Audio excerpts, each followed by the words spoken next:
Indigenous to the highest regions in the Andes, alpacas have been domesticated for thousands of years. Too small to be used as pack animals, they were bred exclusively for their fiber. The Larson family started raising alpaca in the Sandpoint area in 2001. Pedro's ranch now has some of the highest quality bloodlines in the entire country. Well, what's been unique with us is we've tried to develop a business model where we have a small number of alpacas but very high quality. So we brought together three of the most valuable bloodlines in the United States. This little alpaca's name is the Boss, and he's 5 weeks old. And he comes from two of the most famous lines of alpacas in the United States, from Alpacas de la Patagonia and from us.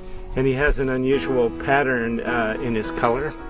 It's one of the benefits of alpaca fiber is it comes in about 32 natural colors and then different blends, and so he's called a pattern. His mother is all white and his father is all gray, and so he came out this combination. The more they learned about the animals, the more they enjoyed them, and now they are the family business. There was no business plan. It was totally an emotional decision. We became familiar with them. We were acquainted with some people that had some for sale. They were trying to reduce their herd, so we bought 3 of them. The 2 were pregnant. 2 of the females were pregnant, and Pedro is a herd sire. And the first year we sold the babies and made more on the sale of those 2 babies than our entire investment. So from that point on, then we developed it as a business. We were boarding alpacas for people, we're selling the fiber, we're selling animals, and then we're doing value-added products. Alpaca fleece is a lustrous and silky natural fiber. While similar to sheep's wool, it is warmer, not prickly, and bears no lanolin, which makes it hypoallergenic. Once a year they're shorn, and when we shear them, we separate the fiber into at least 3 different categories.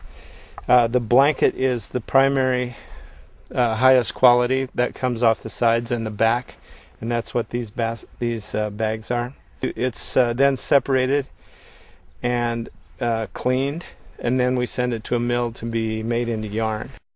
These are all natural colors from our ranch. The animals are very nice. They're very pleasant and fun to be around. Sort of mystical creatures, very different than most livestock that are grown in the United States. Very different than sheep, of course.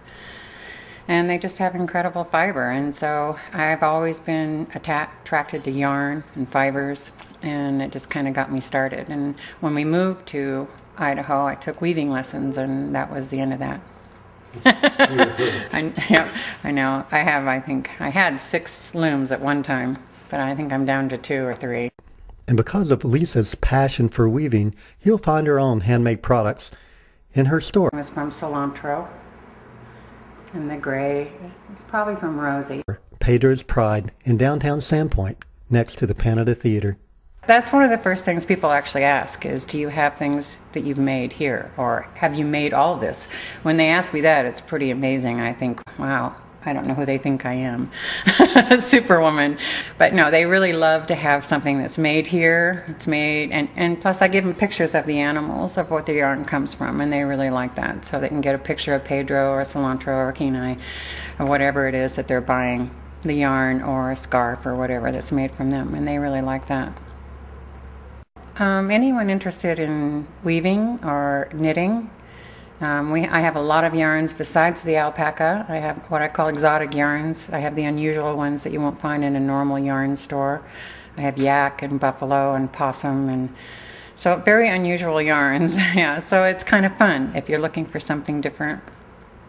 And just wonderful fibers. They're all nice fibers.